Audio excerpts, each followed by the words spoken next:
सत्संग क्यों जरूरी है, किस लिए जरूरी है और सत्संग में आना चाहिए, ये संत पीर फकीर हमेशा बोला करते हैं।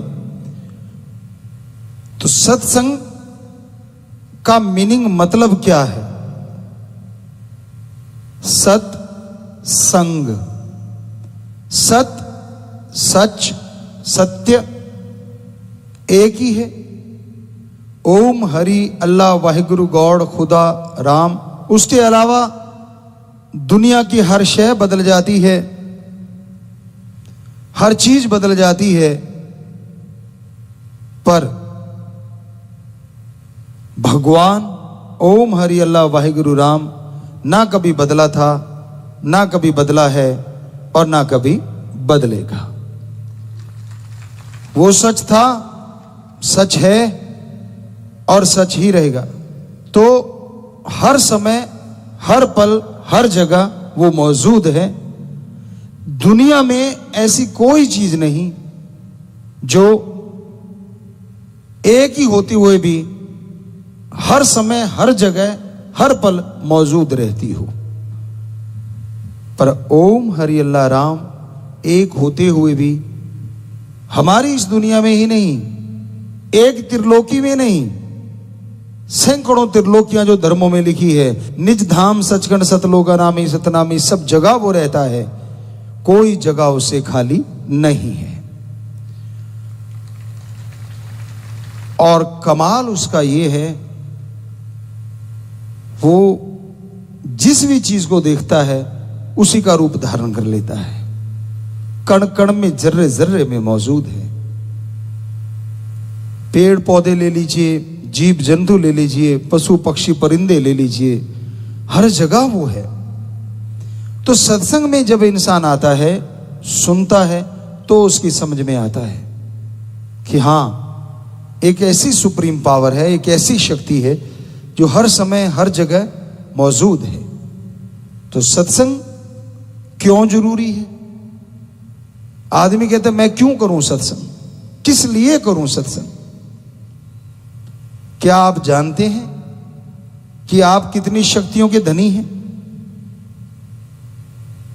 शायद आप सोचते हो कि मैं तो सब जानता हूं, मेरे में इतनी अकल है, मैं इतना पढ़ा लिखा हूं, मेरे में इतनी समझ है, मेरी बॉडी स्ट्रेंथ ये है, मेरी माइंड स्ट्रेंथ ये है, इत्यादि इत्यादि इत्यादि। तो आप सोचें कि मेरे को तो सारा पता है। जी नहीं, ये तो 100% में 1-2% ही आपको पता है। यहां तक साइंटिस्टों की बात करें, वो भी कह रहे हम तो इंसानी शरीर को 10 से 15% ही पढ़ पाए हैं।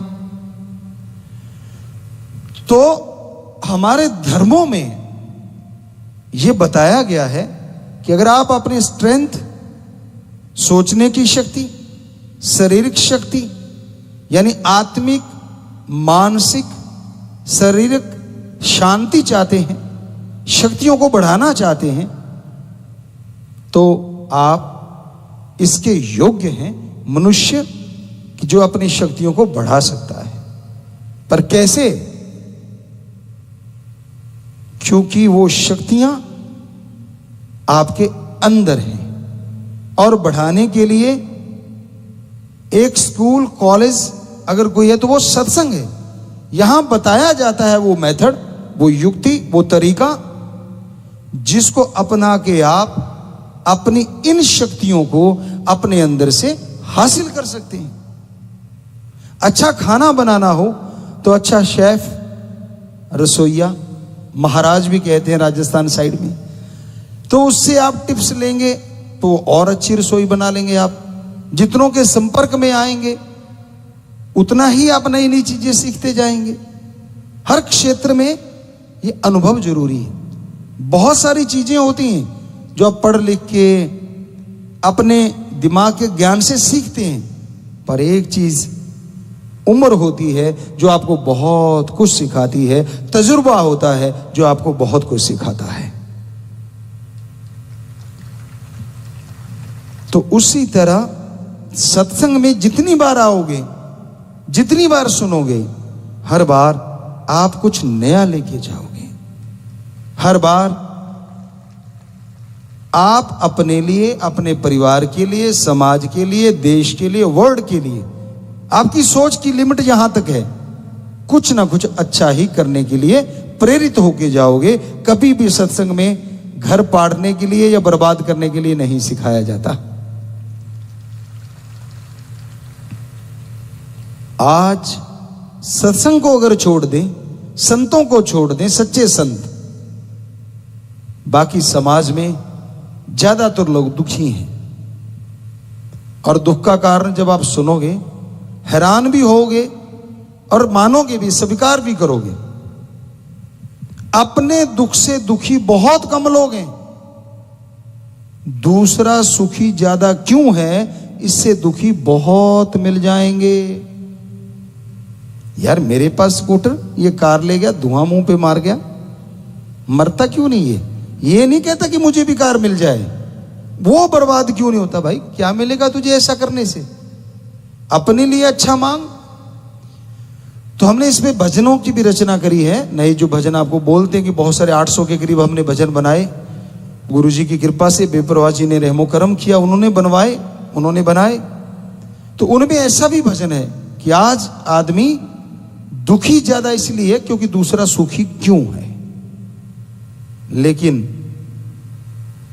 सत्संग में ऐसा नहीं है। गांव की बात करें तो एक सांझी सी जगह होती है, अलग अलग एरिया में उसका अलग अलग नाम है।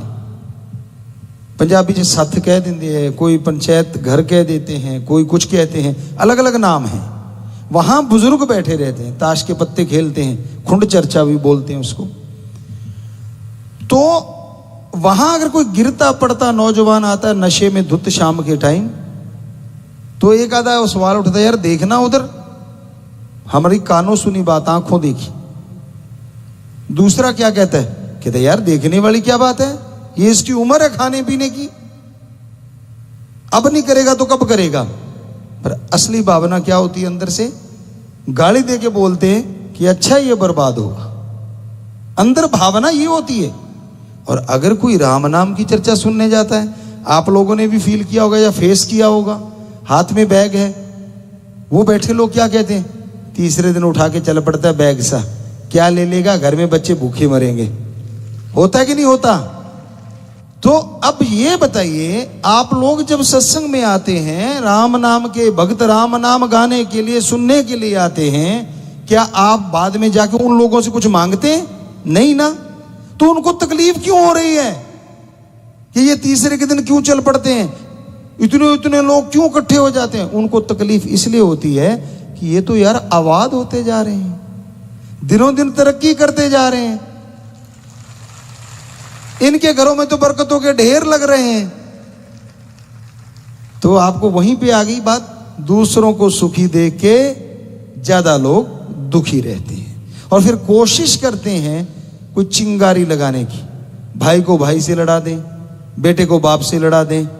बड़े मास्टर बैठे हैं जी, उस्ताद बैठे हैं, पता ही नहीं चलने देते, ऐसी ऐसी बातें सुनाते हैं। तो इस पे एक आपको बात सुनाया करते थे, वो बात ख्याल में आ गई। एक संत किसी गांव में आए और उसकी एक सज्जन सेवा करने लग गए। वो सज्जन जो सेवा करते थे, संतों ने उसे पूरा पढ़ लिया।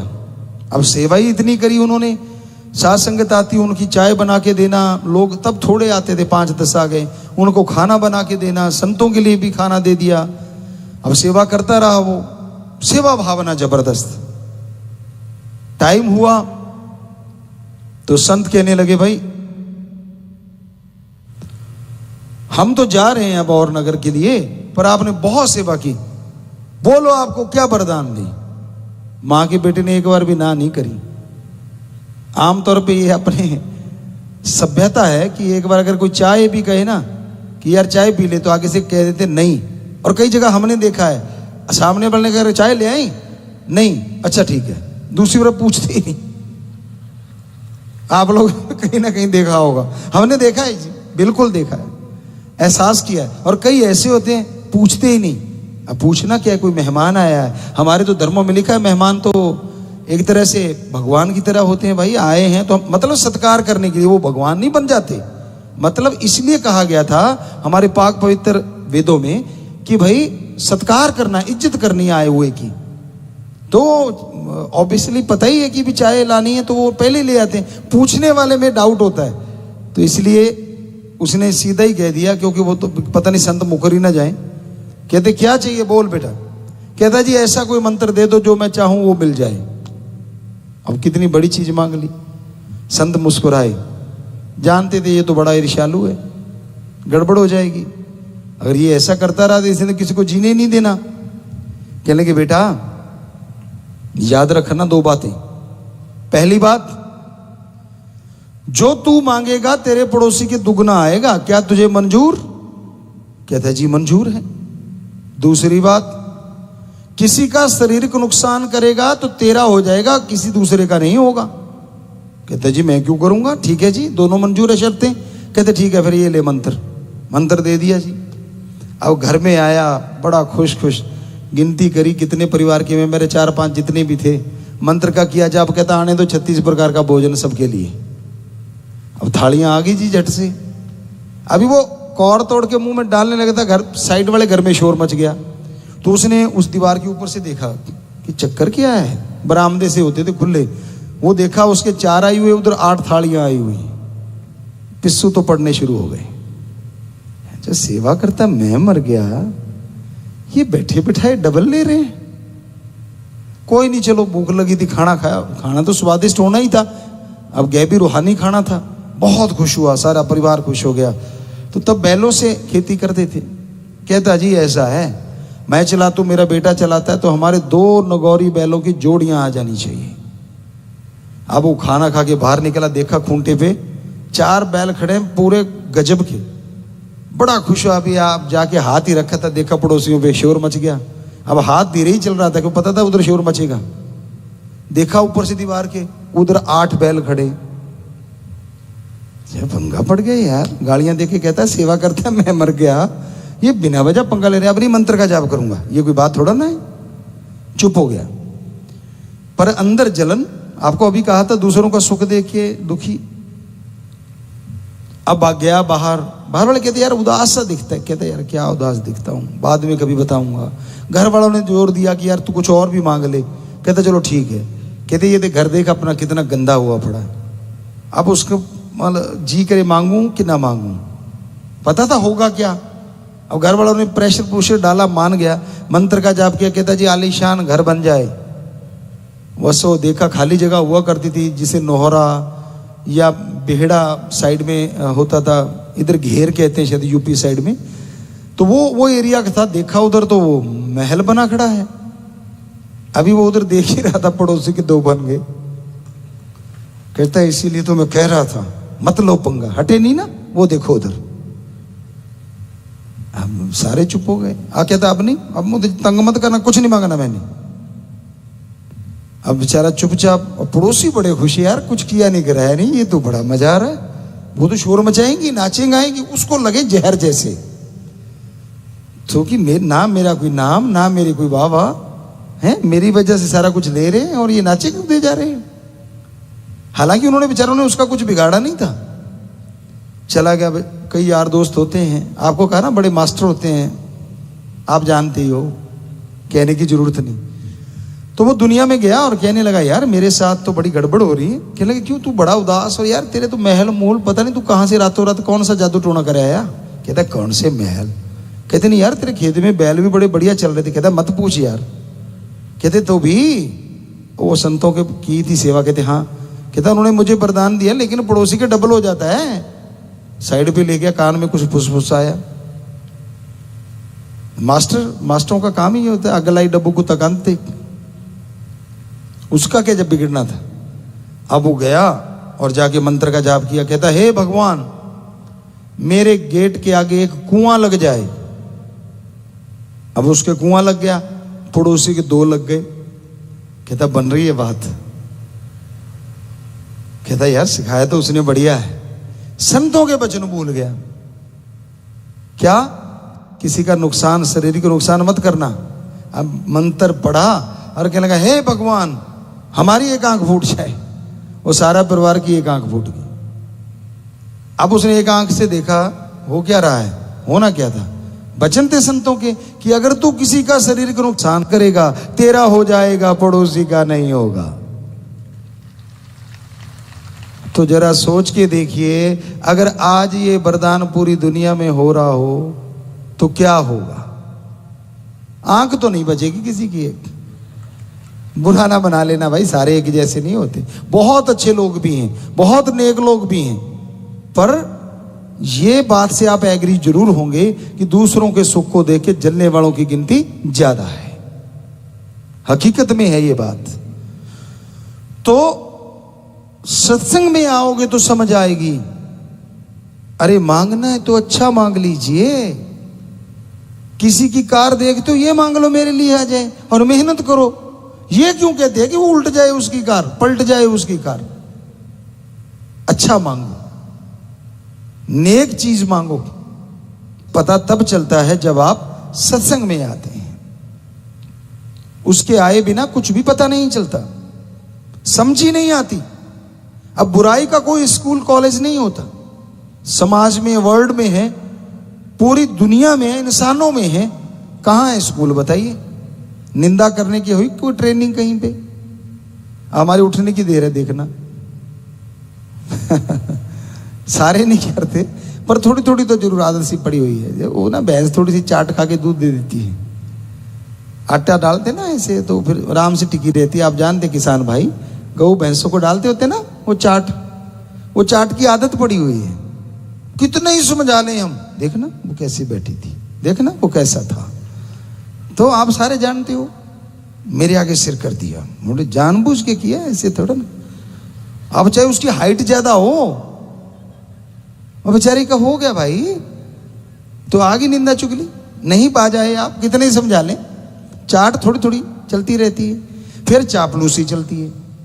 अब आपके पास आप बड़े अमीर हैं, राज पहुंच है, बड़ा ओहदा है, तो जी फिर मत पूछो। पंजाबी जी कहते कौली चट, बुरा ना मनाए उपराओ। कोई निकल जाती है बात, मुंह में आया रहती नहीं, पहचान ही नहीं आती। आप कुछ भी बोलो, कई तो ऐसे होते हैं आपके बोल को गिरने नहीं देते। हाँ जी बिल्कुल ठीक है, आप जो बोल रहे बिल्कुल सही है। हम भी फेस करते हैं ये चीजें। हम कौन सा झूठ बोल रहे हैं। हम कुछ कहते हैं हाँ जी बिल्कुल। हमने अरे टिक भाई, अभी तो आधी बात हुई है, हमें पूरी तो कर लेने दे। तो ये चलता है। ये दूसरा ये हो गया। तो क्या चापलूसी की कहीं ट्रेनिंग है? कहीं निंदा चुगली के स्कूल हो, चापलूसी करने के कहीं स्कूल हो, बेईमानी करने के कहीं स्कूल हो, कैसे किसी की जेब काटनी है इसके कोई स्कूल हो? शायद थोड़ी ट्रेनिंग देते होंगे जेब काटने की, तो शायद। तो कितनी और बुराइयां हैं। काम वासना है, क्रोध है, लोभ है, मोह है, अहंकार है, मन है, माया है, बहुत सारी चीजें हैं। क्या इनकी ट्रेनिंग है कहीं पे? नहीं है। ऑटोमेटिकली इंसान के अंदर रजो तमो सतो गुण हैं, उनको अवगुण के में बनाते हुए पता ही नहीं चलता कब। वैसे तो ये गुण है, पर अति हो जाए तो ये अवगुण हो जाते हैं। तो कहने का मतलब, आज समाज में बुराइयां ज्यादा फैल रही हैं। आपके दिल की बात कह दो तो कहने वाला सही है, दिल की बात नहीं कही तो कहने वाला जहर जैसा लगता है, कड़वा लगता है। पर संत क्या करें, उनका तो काम ही सच बोलना होता है। चाहे कोई कुछ भी कहे, कुछ भी तसीहे दे दे, सच बोलने से संत ना बाज आए थे, ना आए हैं और ना कभी आएंगे। संत ही झूठ बोलेगा तो यकीन किस पे करेगा आम आदमी? हमारे पास कई सज्जन आते थे और कहने लगे गुरुजी आपके पास आते हैं ना तो एक दिक्कत आ जाती। हमने कहा क्या? कहते हम सोच सोच के बोलना पड़ता है कि गुरुजी के सामने तो कम से कम सच बोलो। सारा दिन तो सबको बेटे बेटे देते रहते हैं, बेटी तो देते ही नहीं। सो बुरा ना मनाना भाई, समझने वाले समझ गए होंगे, हम तो वैसे इशारा सा किया है। सो आज समाज में ज्यादातर लोग झूठ के पुजारी हो गए हैं। यहां जरूरत पड़ती है वहीं सरका देते हैं। सच तो कभी कभारी जुबान पे आता है, क्योंकि अपना बिजनेस चलाना है, व्यापार चलाना है। कहते गुरुजी आपको बड़ा पता है, उसके लिए 100 झूठ बोलने पड़ते हैं। लागत मूल्य पे दे रहा हूं तो फिर दुकान कैसे खोल ली इतनी बड़ी? अगर लागत मूल्य पे दे रहा है तो ना जी, मैं तो कुछ भी नहीं लेता। जी हम कौन सा दे रहे हैं गिफ्ट, अच्छा आने दे, मेज के नीचे से हाथ। तो मतलब बुरा, अब कड़वी बात तो कड़वी होती है भाई, क्या किया जाए। ज्यादातर ये चलता है समाज में और चल रहा है पूरे वर्ल्ड में। तो इसकी ट्रेनिंग कहां से ले ली? बीच में उस्ताद बैठे होते वहां से तो ले ली होगी, लेकिन क्या इसके स्कूल कॉलेज यूनिवर्सिटी है कोई इन चीजों की? नहीं है ना। पर जब राम नाम लेना होता है तब इस सत्संग रूपी स्कूल कॉलेज में आए बिना समझ ही नहीं आती सच क्या है और झूठ क्या है। इसलिए बेपरवाह जी ने यही भजनों में समझाया है कि सत्संग में आओ, सत्संग सुनो, विचार करो और अमल करो। आप सुन लिया आपने बातें, खुश हो लिए, कड़वी भी लगी होंगी भाई, करारी सी भी लगी होंगी और कईयों को बकबकी लगी होंगी, लेकिन कईयों को सही लगी होंगी। कई ओपन माइंड होते हैं, कई नैरो माइंडेड होते हैं। ओपन माइंड वाले को लगता है हाँ यार इसमें कुछ गलत तो कहा नहीं और हमें इसमें कोई लाभ भी नहीं है। यकीन मानिए हमने कोई दुकान नहीं खोली हुई भाई, ये सुनाने के बाद पल्ली बिछाएंगे या आपसे कोई पैसा लेंगे या कोई चंदा काटेंगे, ऐसा कुछ नहीं है। हम तो आपके सेवादार चौकीदार नौकर हैं और राम जी से अपनी तनख्वाह ले रहे हैं, और वो भी उनके इश्क की, उनके प्यार की, उनके मोहब्बत की। बस आप उनकी औलाद हैं इसलिए हमारी औलाद हैं। आप बिगड़ते हैं तो हमें दर्द होता है, आपकी तकलीफ आती है तो हमें दुख लगता है, इसलिए हम उस मालिक से दुआ करते रहते हैं हमेशा कि मालिक सबका भला कर, सबका अच्छा कर, किसी का बुरा ना करना। कोई भी क्यों ना हो, चाहे हमें गालियां ही देता रहे, कुछ भी बोलता रहे, हमारी जुबान से कभी भी ये वचन नहीं निकलेगा जा तेरा बेड़ा गर्क हो या तेरा ऐसा कुछ हो ही नहीं सकता। हम तो यही कहेंगे कि मालिक तेरा भला करे। बेपुरा जी ने भजन में भी लिखा है कि राम का नाम जप ले। कल परसों हमने शायद एक भजन बोला भी था, अल्लाह है तेरा भला करे, राम तेरा भला करे, प्रभु तेरा भला करे, गॉड तेरा भला करे, वाहिगुरु तेरा भला करे। भाषा अलग है, बात एक ही है कि एक ही है भला करने वाला। ओम, एक ओंकार, ला इलाहा इल्लल्लाह, अल्लाह ताला एक है जो द सुप्रीम पावर गॉड। सो एक ओंकार, तो कहने का मतलब वो एक शक्ति, एक ताकत है, उसका नाम लीजिए, वो आपका भला करेगी, वो आपको स्ट्रेंथ देगी, विल पावर देगी, शक्ति देगी, जिसके द्वारा आप बुलंदियों को छू सकेंगे हर अच्छे नेक काम में, हर भले काम में। पर वो आपकी सोच फैमिली तक सीमित है तो उनमें आपको तरक्की, थोड़ा सा बढ़ गए समाज तक आ गए, वहां की तरक्की के लिए कुछ ना कुछ आइडियाज आते रहेंगे, और बड़े हो गए तो देश की तरक्की के लिए वो भी आइडियाज आएंगे, और भला सोचने लगे तो कहते ना एक ही कुटुंब है पूरा वर्ल्ड, हमारा धर्म कहता है, तो फिर पूरे वर्ल्ड के भले के लिए भी सोच आएगी। और ये सोच जब आ गई तो समझ लीजिए इंसानियत की चरम सीमा पे आप पहुंचे हुए हैं। बहुत ही अच्छी आपके अंदर गुणों का आवास बन गया है, निवास बन गया है, यानी गुण आपके अंदर आ चुके हैं। तो भाई सोच की बात यहां तक आप लिमिट रखते हैं, आपकी सोच है राम का नाम, ओम हरि अल्लाह वाहिगुरु गॉड, खुदा का नाम आपको उस सोच के लिए जरूर तरक्की देगा, भला करेगा आपका, आपको ताकत देगा। इंसान इंसान है, भगवान में कमी कोई नहीं निकाल सकता, इंसान में कमियां हो सकती हैं, इसमें कोई दो राय नहीं। सतगुरु में नहीं हो सकती, पीर फकीर संत सच्चे रूहानी सूफी नहीं हो सकती। दुनिया लाख कहे, कुछ भी कहे, कबीर जी को क्या छोड़ा, श्री गुरु नानक देव जी महाराज को क्या छोड़ा, कितने संत पीर पैगंबर ले लीजिए आप, और आज उनकी वाणी को हर कोई नमन करता है, सत्कार करता है, इज्जत करता है। सो कहने का मतलब, बाकी आपसे अगर गलती हो जाती है, पर आपके अंदर हिम्मत दी है भगवान ने, खुद मुख्तियारी दी है, यानी खुद को अपग्रेड करने की या लो ग्रेड करने की मालिक ने शक्ति बख्श रखी है। आप चाहो तो अच्छे कर्म करके भगवान को भी देख सकते हो इस मृत्यु लोक में, और अगर चाहो तो राक्षस भी आपसे शर्मा जाए, वो आपके ऊपर निर्भर है। तो इसलिए संतों का काम सत्संग में बताना होता है, समझाना होता है, और ना किसी से बैर ना किसी से विरोध होता है, सबका भला मांगना, सबके लिए भले के लिए दुआएं करना उनका जिंदगी का मकसद होता है। सूफी संत रूहानी संत क्या होते हैं, समाज में रह के समाज का भला करना उनका कर्तव्य बन जाता है, क्योंकि भगवान की जो भी औलाद है उसको वो अपनी औलाद समझते हैं। संतों के कई प्रकार होते हैं। सुन समाधि में बैठे रहते कि जंगलों में जाके, वो भी संत हैं। ये नहीं कि उनमें कोई कमी है, अलग श्रेणी है। और कोई अलग तरह से, कोई अलग तरह से। लेकिन सूफी रूहानी संत का मतलब भी ये होता है कि वो जितनी भी प्रकृति है, प्रभु की बनाई सृष्टि है, वो प्रभु को अपना सब कुछ समझता है और इसलिए प्रभु की बनाई सृष्टि को अपनी औलाद की तरह समझता है। चाहे वो औलाद माने ना माने। औलाद तो आजकल अपने माँ बाप को नहीं मानती, आपने देखा ही होगा। अब तो कहने पे सुनने की जरूरत ही नहीं है। तो ये जरूरी थोड़ा ना कि सारे हम अगर मान रहे हैं कि वो हमारी औलाद है, हमने तो मान लिया। ये जरूरी नहीं है कि हम आपसे उपेक्षा करें कि आप भी हमें अपना इसी तरह से मानोगे। हो सकता है आप हमें देख देख के पता नहीं क्या सोच रहे होंगे। वही वाली बात जो वरदान मिला था। तो अलग अलग भावनाएं, और बहुत सारे सज्जन होंगे जो ओपन माइंडेड है कि हाँ पीर फकीर गुरुजी तो सच कह रहे हैं, संत सच कह रहे हैं। सो कह तो हम सच ही रहे हैं, लेकिन रिएक्शन अलग अलग हो जाता है, वो अलग बात है। उसका मीनिंग्स लोग अलग अलग निकाल लेते हैं, ये भी एक अलग बात है। नजरिया अलग अलग होता है, ये तो सारी दुनिया जानती है। सके दो भाइयों के एक जैसे हाथों के निशान नहीं होते, आंखों के निशान नहीं होते, और ये छोड़िए एक जैसे नसीब नहीं होते, एक जैसे कर्म नहीं होते। एक ही मां के पेट में रहे और एक ही बाप के खून से बने हो, फिर भी अलग अलग।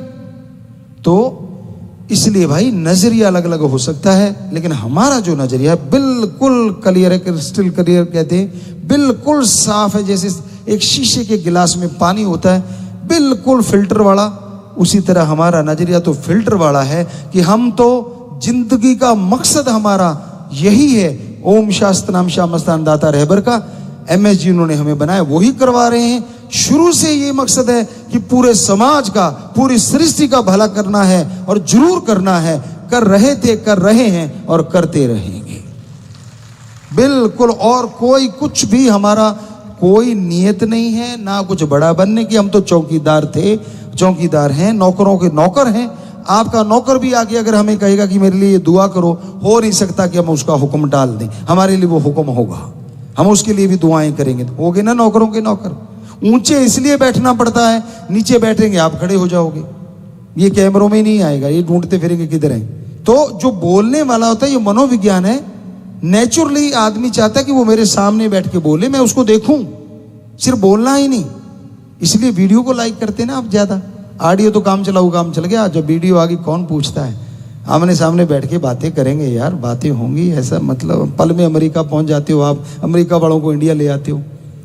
सो कहने का मतलब ये चीजें तो जरूर हैं, लेकिन संतों का काम तो वही है, सबका भला करना, सबका भला मांगना, सबके भले के लिए प्रार्थना करना, और कोई बड़ापन नहीं है। और ये ऊंचा बैठना, दूसरा कारण इसका ये भी है क्योंकि हमारे पाक पवित्र ग्रंथों में ये लिखा है, कलयुग में जो सत्संग सुनने आएंगे वो देवी देवताओं जैसे होंगे, ऐसे लोग ही सत्संग में आ पाएंगे। तो हमें इन देवी देवताओं के दर्शन हो रहे हैं, इनमें हमारे सतगुरु प्यारे राम के दर्शन हो रहे हैं। इसलिए थोड़ा ऊंचा होके देखते हैं कि लास्ट वाले में भी हो रहे हैं, आराम से उनको भी देख पाए।